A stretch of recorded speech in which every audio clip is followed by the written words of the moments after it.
This is Sports 225 with Lee Feinswag. Sports 225 with Lee Feinswag is Baton Rouge's longest running and best television show. Who would have believed that? My best friend, Lee Feinswag, with the Christmas. Sports 225 is brought to you by Breck. Remember, it all starts at Breck. Now, your host, Lee Feinswag. Now there's music. Well, every year about this time, I kind of blow my own mind when I tell you it's the start of a new season.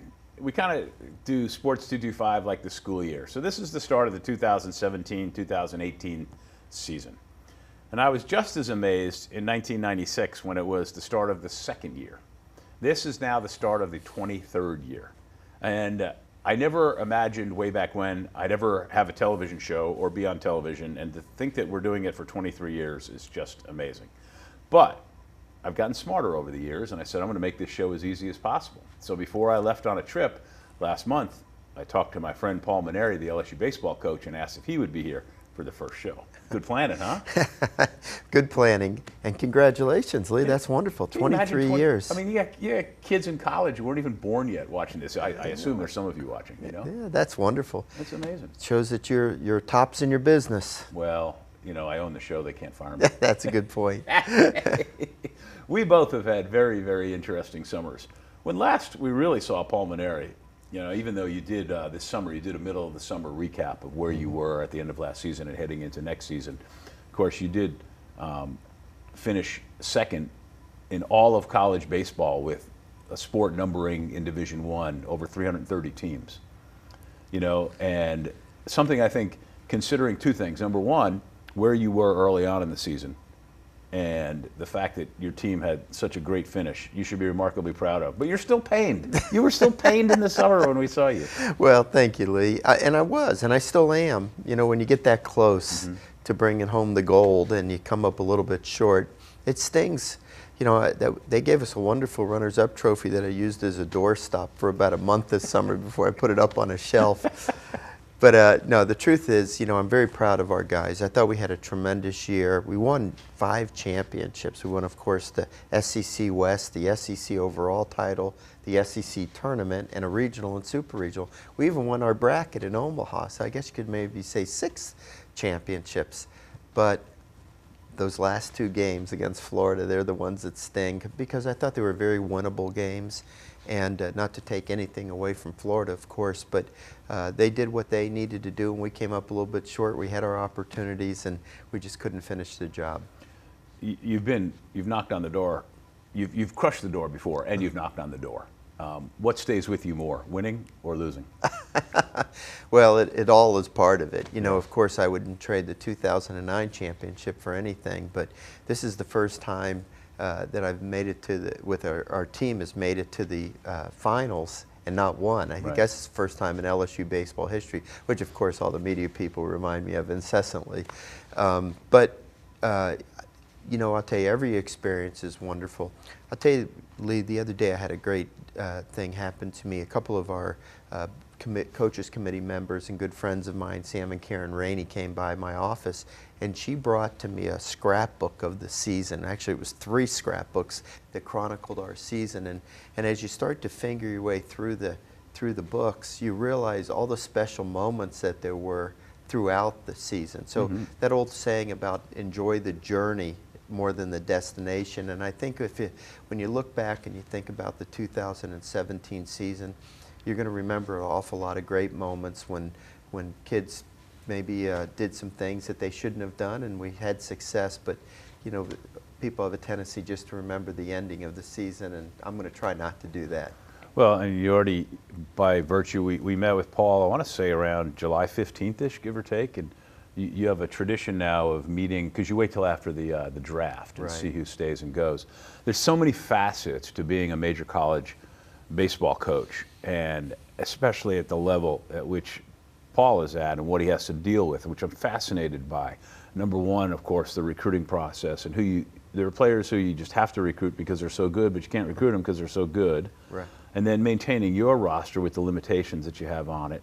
And then the other thing that I really hadn't thought about until we visited in July was how you have basically cat herding all summer. You know, of where, because unlike like the football season is about to start at LSU, well, they're all iron fisted. You know, those guys are all, you know, all together. Coach Ed Ogeron and every other coach in America knows exactly where his football players are and what they're doing. You disperse all the years all summer.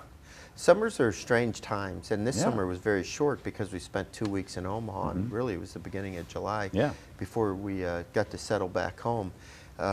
The Major League Draft is something that we have to deal with every year, Lee, and like you said, you have to recruit the best players in the country to have the best program in the country, but if you recruit too good of players, they don't end up showing up at school, so you have to find those players that are good enough to win with, but you're not going to lose them to the pro draft. Exactly. And we lost 4 of our recruits to the pro draft this year, and we lost 5 of our underclassmen. Did you expect that, though?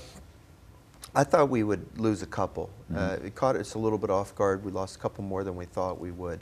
But no, fortunately, we have a young coach by the name of Nolan Kane that's a real hustler, and we were able to actually make up for the loss in a little bit because we were able to recruit a pitcher out of Florida that had originally signed with another school but got his release, and then he was back on the market, and he was a 17th round draft choice in the draft, but decided to go to college. And then we found another infielder that we, to make up for the infielder we had lost from a junior college we had signed. So I think we're going to be fine. It's just part of the business, and I guess there's some comfort in knowing everybody else has to deal with it as well. I'm sure that every top 10 team at least, and even below that. All right, so let's take a break. When we get back, I want to ask you about some of those elements that we were just talking about. He's Paul Mainieri, the LSU baseball coach. I'm Lee Feinswag. This was once, 23 years ago, Sports Monday. Of course, now it's Sports 225. It's the first show of the 2017-18 season, and we'll be right back.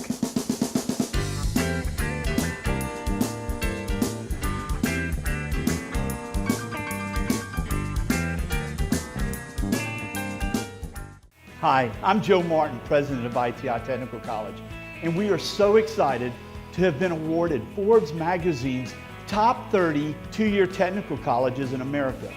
To achieve this award, ITI was recognized for our high scores in 1, earnings of our graduates, 2, quality of education, and 3, affordability. To learn more, we invite you to visit our campus or go online. ITI Technical College. Begin your journey to a better life. Back on Sports 225, I'm hanging out with Paul Mainieri, the LSU baseball coach. Now, I had a wacky summer, and I'm very fortunate to have taken a really, really long trip. We were gone 3 weeks. Went to Switzerland, saw some relatives, had some fun, then went to Vienna for the FIVB World Beach Volleyball Championships, and then finished up in Budapest, Hungary to play FINA World Masters Water Polo. My team got 5th in the world, thank you very much. But while I was in Vienna, there's a really prominent men's beach volleyball player from America named Ryan Daugherty. He's 7'1". And one of the things Ryan Daugherty does is, or it's known, I'm butchering that completely, but I get there. He played baseball at Notre Dame when Paul Mainieri was the coach. Right. That was easy for me to say. There you go. Yeah. So we did a video clip. I know Ryan, and I got him to do a little video clip. Hi, Coach Mainieri, how you doing, whatever. And I texted it to Paul, who was excited to get it and surprised. From Vienna. Yeah. Wow. I'll tell you, Ryan was a great pitcher for us for the Fighting Irish back in the day in the early 2000s. I think he was with me 2003, 4, 5. Those were the years. And he was our closer, 7'1", the tallest pitcher in the history of college baseball. But he's really found a niche for himself with this beach volleyball. He plays as a 2-man team, and he travels the world and makes a pretty good living at it. And fortunately, he remembers his college baseball coach. You were nice enough to send me that text message. That was pretty funny. So Paul's here, of course. It's the start of football season, but this is this third week in August. Football, specifically LSU football, doesn't start for another couple of weeks. And Paul's here. He's, of course, a baseball coach. But there's a different feeling in the air when school starts and you know football season's coming, even as the baseball coach. I love football season, Lee. Gets me out of the spotlight for a little while, let somebody else have the spotlight. But it's a fun time for the baseball team. It's really a pivotal time. Our fall practice is similar to Coach O's spring football practice. And this is when we kind of see what we have, try to get the guys in the right positions, work with them, teach them the LSU way, so to speak, and just prepare the team for the spring season that we know will be here before long. So it's a fun time because it's a teaching time. You get to know your new players. You try to put the pieces of the puzzle together.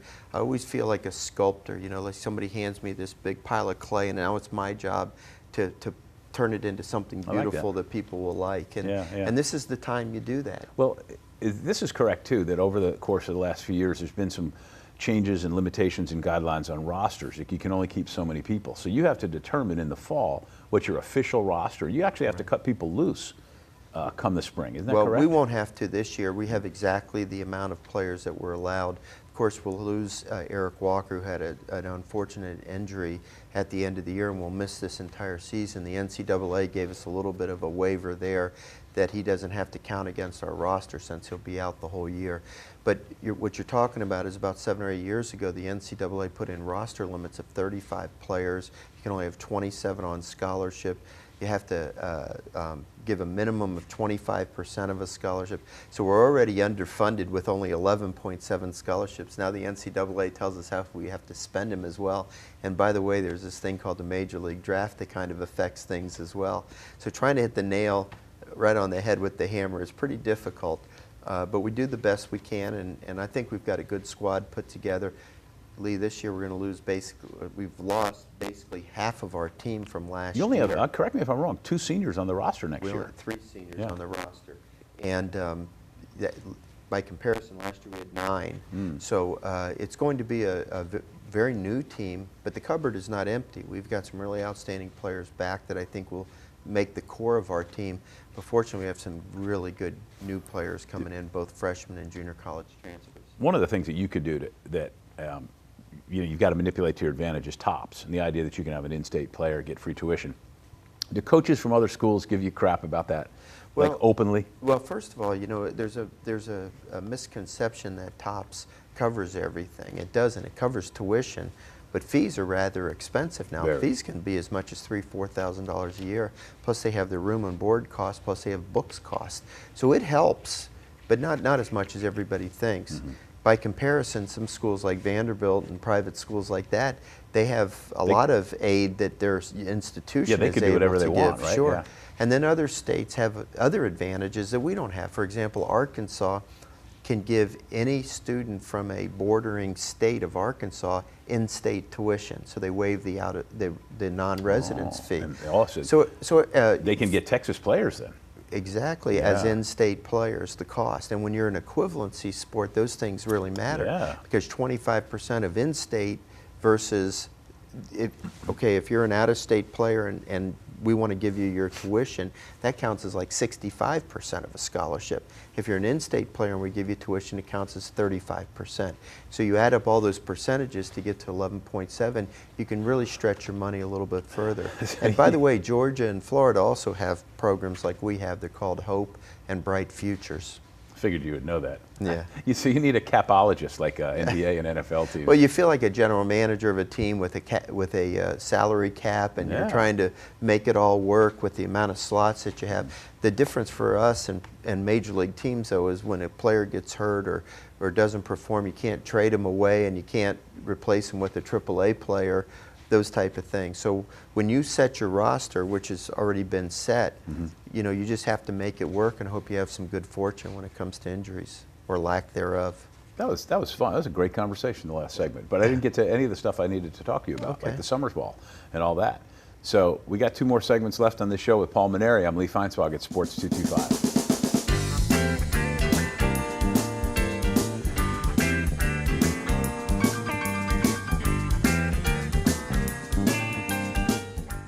Don't let the bed bugs bite you. We'll put them to sleep. Bed bugs can be transported from most anywhere. Hotels, department stores, even a friend's house. We've got the bead on bed bugs.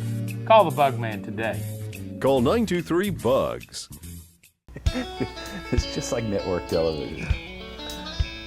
We're back on Sports 225. It's the first show of the year. I had a nice hiatus with the best of. I hope you enjoyed them. Paul Mainieri is here. He's the LSU baseball coach. And he not only has baseball season, so the season ends, they make it to the College World Series championship game, then get home, take a breath barely, and then all the key players basically disperse. A lot of them go to Cape Cod. Do kids still go to Alaska? We signed a couple a year ago to Alaska, nobody this summer. Yeah, but the one thing that intrigued me a lot was when you talked to us a couple of months ago, or whenever, when we talked about, feels like a couple of months ago, probably it was only a month, about your players going. One was Zach Hess. You told him, nope, you can't go anywhere. You have to do nothing this summer. Tell that story, because that's a great story. Well, typically Alan Dunn and I sit down and decide which pitchers should shut it down and give their arms a rest, and which need to go out and pitch innings to get better. And Zach had already pitched 70 innings this year, very intense innings. He had 3 saves at the College World Series. And we told Zach we thought he should just shut it down, but Zach really convinced us that he should go to the Cape Cod because he wants to try to convert to be a starting pitcher, which we want to see him if he can do that for us, because we've lost our entire rotation. So we sent him to Cape Cod, and he had 3 starts, limited innings, but he worked on his changeup a lot, and he worked on some other things that would allow him to become a starting pitcher. We'll see how successful it was when we go through fall practice, and whether or not he can handle that kind of a role, or we'll put him back in the bullpen. Imagine it'd be pretty cool to be a college kid to be playing baseball on Cape Cod. Cape Cod's pretty nice. They made a movie about that. Do you remember that movie? No. It was called Summer Catch. But it was a love story, he met a girl and all those things. But yeah, I got a chance to play in Cape Cod when I was a youngster. Did you? Where'd you play? I played in a town called Wareham. Yeah. And it was a great experience. You play against the best players in the country and play every night, and you're right outside of Boston, so you can go visit Boston when you have some time. The beaches are unbelievable. There's Oh, day it was trips great. to be had. Yeah, it was and a the great baseball, experience. the quality of play is very high. Very high, Yeah. probably the best in all of summer leagues, and maybe even if you took one of those teams and put them into the NCAA, they might win the national championship, because it's like an all-star team, really, every one of those Cape Cod League teams. Well, and this is corny too, but it's so good for those kids. Like, for example, if any of your kids maybe were on a team with a guy from Florida, and the camaraderie that they ultimately develop, and it goes, do you have good camaraderie with other coaches in the league, or are you guys, is it, you like this all the time, or a little bit of both? Some better than others, Yeah. Have you gone nose to nose with anybody?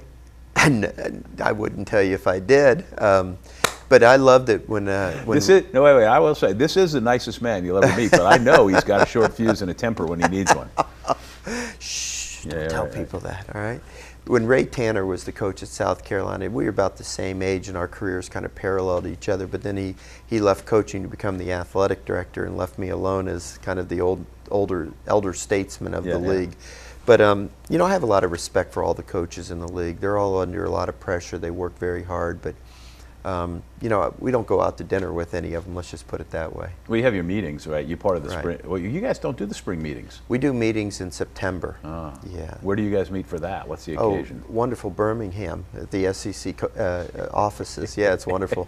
Baseball's a little different than football and basketball. We don't go to Destin and lay on the beach for a week. Oh, let's have a meeting.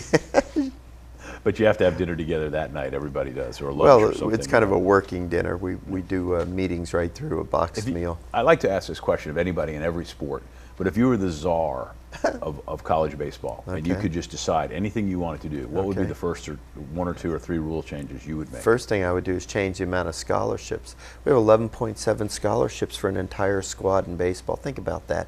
Per capita, it's the lowest amount of scholarship money given to any sport.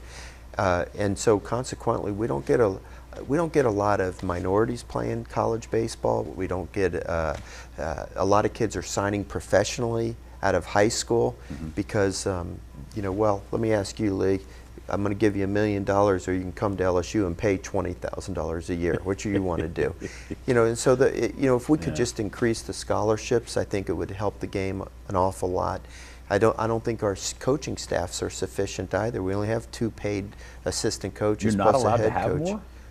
That's it, and 1 volunteer assistant There are more coach. guys sitting like on a basketball bench than there are people in the game, and then the football staffs. I mean, there's the problem, Lee, is that in most college baseball programs, they're not self-sufficient. LSU is, of course it is, and the SEC, of course, draws the biggest crowds, and we make some money for the overall athletic program. But in most, you've mentioned over 300 schools playing college baseball, and probably only a handful are self-sufficient or make money for the athletic department. And so the NCAA is not in any hurry to help the sport of baseball grow, because a lot of people see it as a black hole where money goes in and never comes out. Well, the same thing will happen to us if we don't take this final break to get the commercials in. How about that segue? He's Paul Mainieri. I'm Lee Feinswag. We'll be back for one more segment of Sports 225.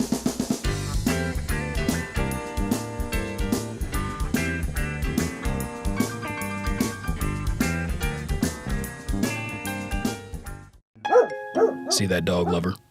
About to unleash the terror hound on these friendly, unsuspecting canines? Well, I'm the human dislike button, and I see it too.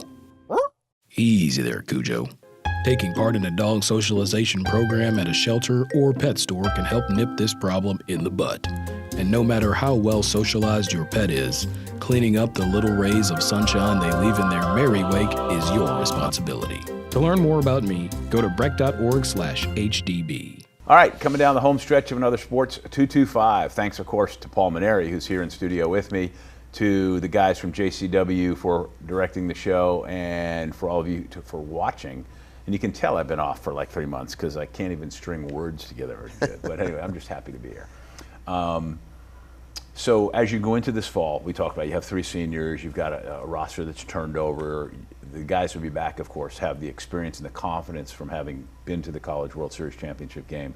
On the other hand, you got a list of really good incoming freshmen. However, they're still incoming freshmen. Well, the thing, Lee, that you always have to guard against is the season ended in a disappointing way because we lost 2 games at the very end and we could have won the national championship. What you have to guard against is that your players don't think that next year's season begins at that same point, and now let's find a way to win those last 2 games. Just to get to that point is such a journey, and we've got a lot of work to do. We haven't clinched a spot in the SEC tournament yet, much less the NCAA tournament, much less a host site or a national seed, and we certainly haven't won a regional or super regional yet. So we've got to start back at square one. We've got some returning players that I think will provide great leadership.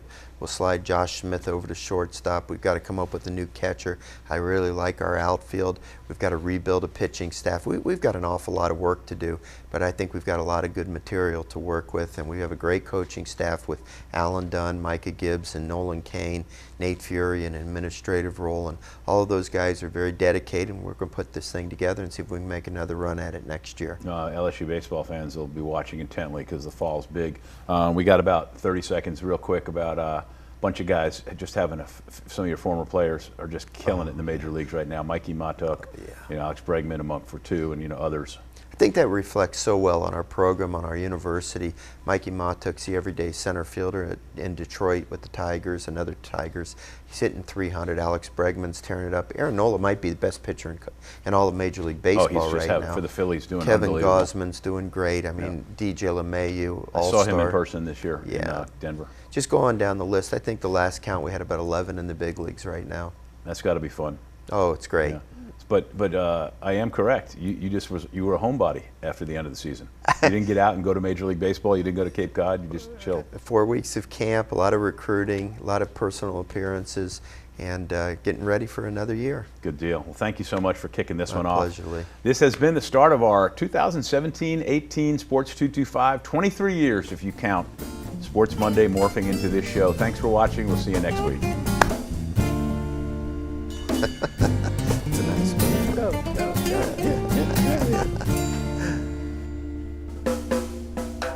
At carnival time by Baton Rouge Bay, that's the site of my story. At Spanish Town Mardi Gras, things can get blurry. See the mowers marching, prizes fill the sky. This Spanish Town Mardi Gras, may it never die. Poetry was everywhere,